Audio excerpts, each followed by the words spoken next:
Hi, I'm Danielle, and this is Chatter Out Loud, a podcast where I share thoughts and TV commentary, starting with one of my favorite shows, Big Brother. In this episode, I am sharing a recap of Big Brother 23, Episode 4, Eviction Night.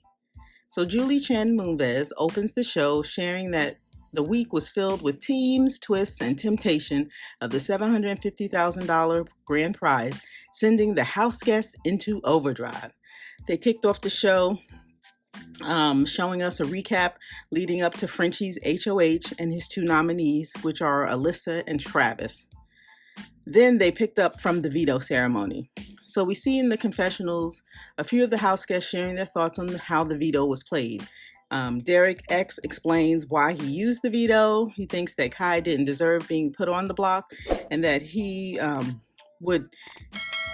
using the veto would get him good in with Frenchie, right? Because Frenchie wanted him to use the veto, and then he didn't want him to use the veto. I mean, Frenchie was going back and forth, but in that moment when Derek X decided to use the veto, he thought it would get him good in with Frenchie. So Frenchie wants us to believe that his ultimate goal was to get out of Meathead, and that he was proud of how everything came together and proud that it worked, as if he planned all of this all along, please. So in Travis's confessional, he hinted that he planned to take Frenchie down if he goes out. And so we're going to talk about that a little bit more, but that led me to believe that he would call Frenchie out, And I don't remember seeing that on the live feed, but we'll talk about that in a second. So one of the funny moments that they cut to were when a few of the girls, it was Tiffany, Hannah, and Alyssa, they substituted Frenchie for the F word. So, and as an example, they said, what the French? I thought that was funny. And I can already see that taken off on BB Twitter. I saw a couple of tweets where people were inserting Frenchie for the F word. So I have to remember to do that. So they cut to Frenchie talking to Xavier, and he says that he notices how Xavier analyzes everything. And I remember him repeating this to other house guests on the live feeds, which leads me to believe that he feels like Xavier is a threat to him in the game, and that at some point when he has power, he's going to target him.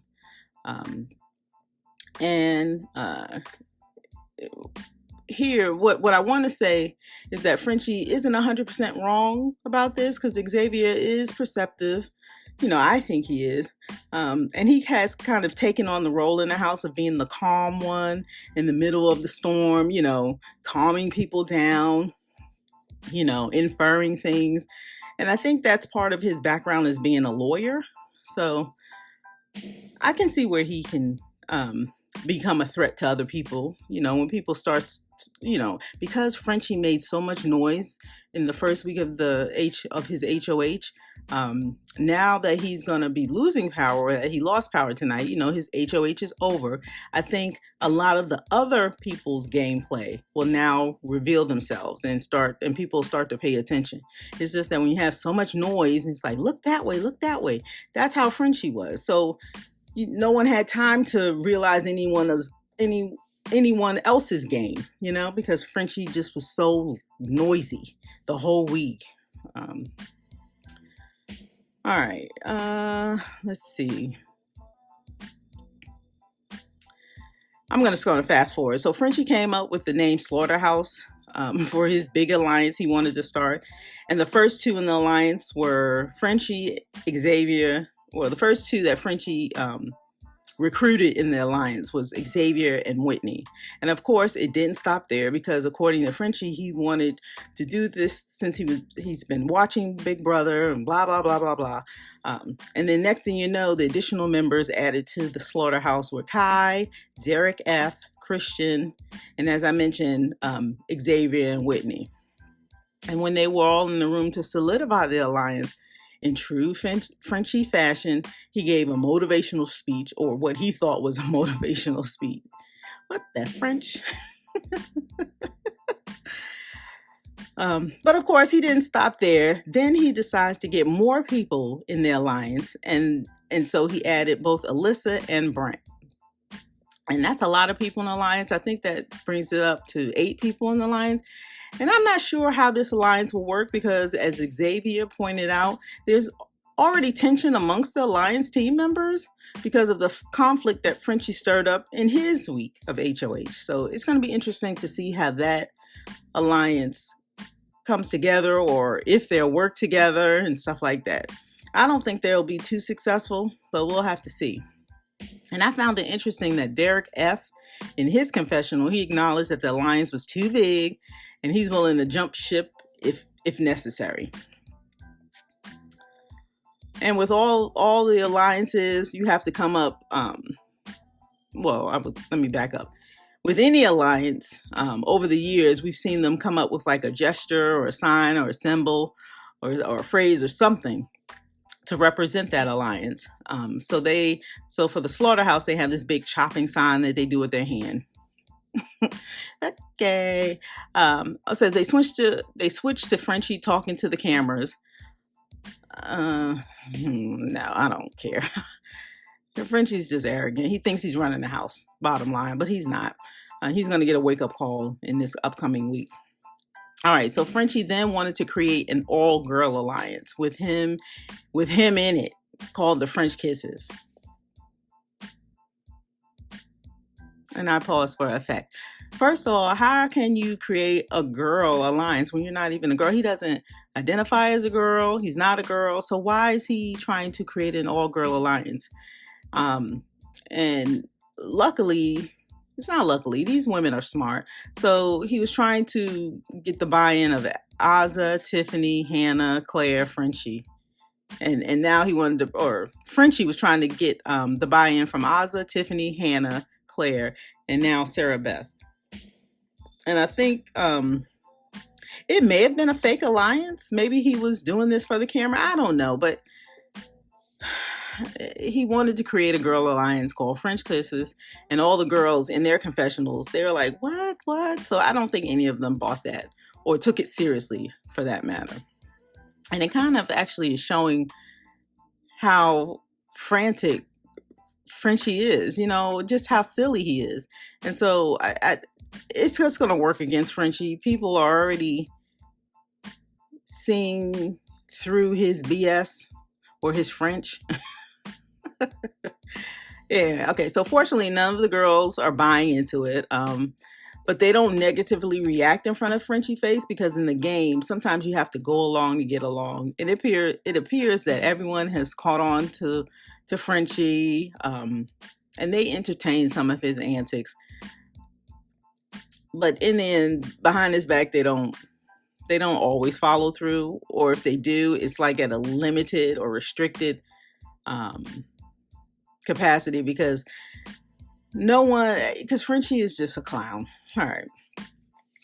And let me take that back. I don't want to insult people because I'm trying to be in the spirit of the game. So I take back that he's a clown. Let's just say he's not fooling anyone. He thinks he's strategic, but he's not fooling anyone. And it's going to work against him in the upcoming weeks. So then they turn their attention to Travis and how he has managed his week being on the block. He shows that he's down to have a good time. And what I mean by that is when, let me go back here. I lost my place. I'm sorry, you guys. So I'm talking about Travis having a good time during his week of HOH. Yeah, he didn't run around the house looking crazy. So he shows that he's down to have a good time, and potentially he's trying to win over the roommates. So there was one for Kai's birthday. He dressed up in a dress and makeup and gave Kai like a lap dance in front of all of the house guests, and it was kind of fun. Travis just showed he was a good sport. Now I wish he had shown this a little bit earlier, or this side of him, because everything that I've seen on the live feed, it just turned me off from Travis. Just some of the statements he made about women. And just, I don't know, his thought process. And he thinks highly of himself with the abs. And, ugh. All right, so they pivot to Travis talking with his teammates, Kai, Claire, and Tiffany. And then they begin to strategize to find a way for Travis to stay, right? To get all of the house guests to vote to keep Travis this week over Alyssa. So they convinced Travis to use the fact that he could be a shield and offer more to the game than Alyssa does. And as we would expect, the next scene shows Travis going into the HOH room with both Brent and Frenchie, regurgitating what his teammates tried to get him to work up to say to Frenchie.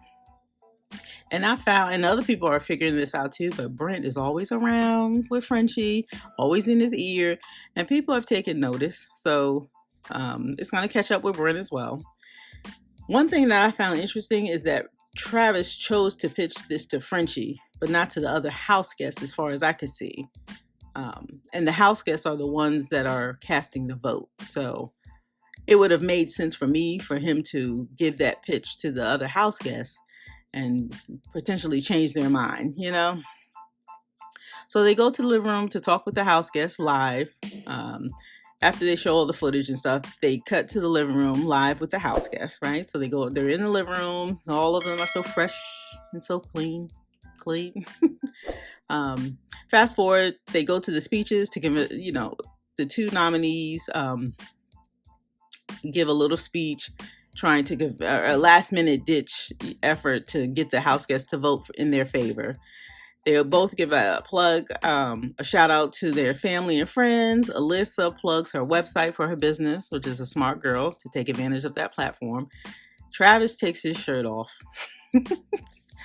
Then he makes a nice speech until it got to the very end where he was talking about shaving cream. Just yuck.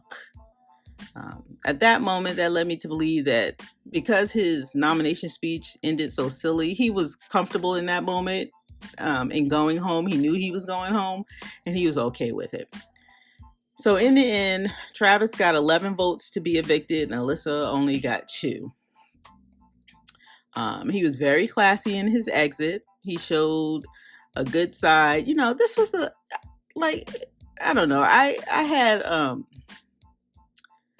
reservations about Travis in the beginning. I wasn't a fan of him taking off the shirt and his arrogance and stuff. But he was very classy when he exited the home. I mean, he shook everyone's hand or gave him a hug. And it just showed me another side. I just wish he would have shown up like this earlier in the game. And I don't even know if he really knew the game. But anyway, so he exits the home. He goes out to talk to Julie Chen like each evicted house guest will do this season. And when she asked why did he think he was evicted, then he goes back to the Travis that just is so unappealing, talking about, he heard that he's a white guy or white guys with abs go first. And it just went right back to him being out of touch and just unlikable and just so unfamiliar with Big Brother, But now he's gone, so, we don't have to worry about him anymore. I haven't really kept up with the live feeds, but Julie shared when she was talking with Travis, she mentioned that right before they went on air, Travis tried to blow up Frenchie's game by sharing that he offered him safety and went back on his word. So I'd be interested to know where that was or how that came about, because it didn't seem like, I'm just interested to know how that worked and if that had any impact. So I guess we'll see in the upcoming day or so if what Travis said on his way out to the house guests worked. His goodbye messages, the goodbye messages that the house guests made to Travis, they were okay. They were decent. It looked like Derek X was a little emotional because, he was in a bromance kind of. Or he said a bromance that wasn't able to ever get started. Because Derek X is close to Colin and Travis. So he was a little sad. And I felt for him, but that's the world of Big Brother, right? One person wins, they evict people, and that's part of it. All right, so now we fast forward to the house head of household competition. Before they go out, it looks like it's a giant pool table and that the object is to hit the ball in the shark's mouth. There are a number of markers on the ground to take the shot. And 1 is the easiest marker because that's closest to the shark's mouth. And it's more of a linear shot, so it's straight. And 30 is the most difficult. It's the furthest away from the shark's mouth. And it would take the ball to have some type of curve on it to sink into the shark's mouth. And so Julie mentioned that the bank shots, and she also mentioned that bank shots, like they can't go against the wall and then into the shark's mouth, they're not allowed. So they have to hit the ball, get it into the shark's mouth. And just keep in mind, 1 is the easiest and 30 is the hardest. So they had all the house guests lined up, and then the house guests have to claim a number spot, so they have to pick a number where they want to hit the ball from using their keypad. And right as they were getting ready to begin, the house guests selecting numbers on the keypad, they had technical difficulties. They cut to break, and then they come back. And once we rejoin the house guests in the backyard, all the house guests are on their markers. So we missed how they did the selections with the keyboard and all of that. And I was really interested to see how that worked, because apparently if they hit the button, like if more than one house guest selected a number, they would have to hit it again. So to me, it would seem like whoever hit the number first, So anyway, all of the house guests are lined up on their numbers. Alyssa began as the lead since she was the first one to make her shot. Then Brent became the lead for a while. And I was worried because I didn't want Brent to be HOH, So he was in the lead for a while until Kylan lands it. Now, once Kylan was up, after Kylan, it was Derek F., Sarah Beth, and Derek X. So from Kylan through Derek X, I didn't care which one of those won the competition. Just one of them had to take out Brent.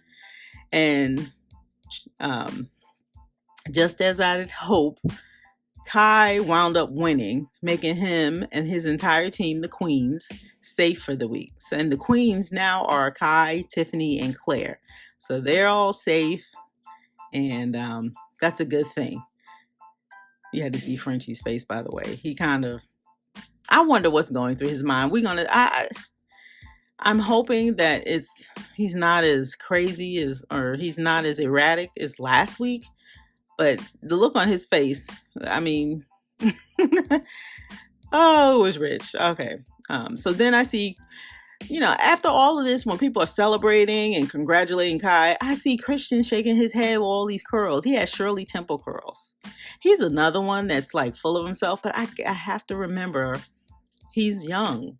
So this is the time where you do that, and your world is kind of limited because, he really has no life experience. He lives with his parents. So I just have to keep that in mind. But I saw him shaking his hair again, trying to get the bangs or his hair out of his face. I can't stand it.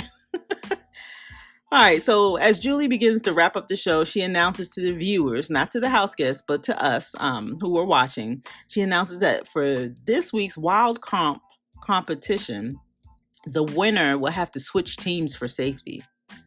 So I thought that was a good twist. I can't wait to see how that works. I wonder who will volunteer to be in the wild card comp, because remember, you only get to play once until every member of your team plays. Then you can play again. So I anticipate Frenchie being one that would want to play because he's not going to feel safe at all this week. Maybe Brent, that's another one. So we'll have to see how that works out. And then when they find out that they have to switch teams, can you imagine if Frenchie won the wild card comp and then switched over to the Queens? I wonder how Tiffany and Claire will react. That would be hysterical. All right, so, as they do in true Big Brother fashion, they eavesdropped on the guests. And I just heard Alyssa whisper something in Tiffany's ear, talking about, you're safe anyways. So I don't know what that's about. Julie ends her message. I think she started this last season with all the tension and stuff like that. And the protests that happened. So she's trying to be positive. And her message at the end of this episode was, be strong and courageous. I mean, that's not funny, but the idea that the messages that I don't know. I have mixed feelings about that. Anyway, so I can't wait to see the details about the wild card comp and how that works and how the house guests react to that. So that's going to be good. I think that'll stir things up. I wonder who will volunteer to play. I'm very happy Kai won HOH and he's safe. It should, by him winning the HOH, that should keep the cookout safe for another week. So I'm excited about that. I'm excited that both Tiffany and Claire are safe for the week. Yay. And I can't wait to see the interaction with Frenchie and Brent this week, since Kai is now a part of the Slaughterhouse Alliance. But, you know, he's HOH. So I don't know. You can best believe that that alliance will expect Kai to put someone out, put someone on the block that's not in that alliance. So when he doesn't, it's just going to show his hand. And so if we take a look, and remember that the members of the Slaughterhouse are Frenchie, Kai, Derek F. So let me start over. The members of the Slaughterhouse are Frenchie, Kai, Derek F, Christian, Xavier, Whitney, Brent, and Alyssa. So if Kai puts up any of those people, that's going to show his hands. And who he has left to pick that's not in that alliance is Azza, Brittany, Derek X, Hannah, Sarah Beth, Claire, and Tiffany. And tonight we know Claire and Tiffany, they're safe, so he can't put up them. You're not going to convince me that he's going to entertain even putting up Azza, because she's part of the cookout. He's not going to put up Derek X because, Derek X used the veto against Kai, and they're friends in the house, they're bros. I don't think he'd put up Hannah because she's also part of the cookout, like the honorary member, so they're protecting Hannah as well. So that would leave Brittany and Sarah Beth. And for some reason, I don't think he'd put up Sarah Beth, but we'll have to see about that. I know if he puts up anyone in the Slaughterhouse, the alliance is pretty much done, and it's just going to show Kai's hands, and then there's going to be fireworks. So I think the wild card competition will also reveal a little bit about the teams and where their alliances lie, in terms of who will volunteer to play, or will they leave it to fate, because some people are running nervous now since Kai won, i.e. Frenchie and Brent. So we'll see how they react to all of this. And yeah, we'll go from there. So we'll have to see. I'm happy Kai won and I can't wait. I want to see his HOH room. I want to see his pictures. By the way, I was thinking, I don't remember them airing Frenchie's HOH room. Like, who wants to see my HOH room? And if I'm mistaken, somebody just leave in the comments and let me know. But I don't remember seeing that. They may have done it online, but I don't know. I don't remember seeing it aired on the show. So I don't know if they did away with that, or it's just Frenchie was just too much other stuff going on with him, so they didn't have time to edit that in. I don't know. Also, I just thought they didn't play HOH in teams this week. It was like individual play, but whoever wins, of course, their entire team would be safe. But I just mentioned that because in the first HOH, the last place team all were have-nots. So how would they pick have-nots this week? Are they going to volunteer? Does the HOH get the pick? I don't know. And I wonder if they can make have-nots like individual people, or pick individual people for have-nots, or do they have to pick an entire team? So I'm interested to see how that works. So you guys have to let me know what you think. Leave me a comment, and also let me know what you think about Colin and who he'll wind up nominating. Who do you think he'll nominate this week? It's going to definitely be interesting, and it's going to kind of tip his hand a little bit. So I hope he's smart about it. I hope Tiffany and Claire stays in his ear the entire week. Those are two smart players. So I'm definitely hoping that they'll continue to have an influence over Kai, influencing his nominations without letting him know he's being influenced. I think those ladies are playing a fantastic game, and I'm Team Tiffany. So So I will be here for it all. I'll come back to share recaps and thoughts and all of the gameplay that ensues. So be sure to come back, give me a listen, follow, subscribe, leave me a comment, leave me a message. You can find me by looking for Chatter Out Loud. I have this podcast, I tweet, I'm on YouTube. So look for Chatter Out Loud and you'll find me. I'll also have links in the description to where you can find me. So you have to check that out. Okay. So my name is Danielle, and you're listening to my podcast, Chatter Out Loud. Thank you so much for joining me. I appreciate your support. And that's all I have. So thanks again for listening, and I'll talk to you next time.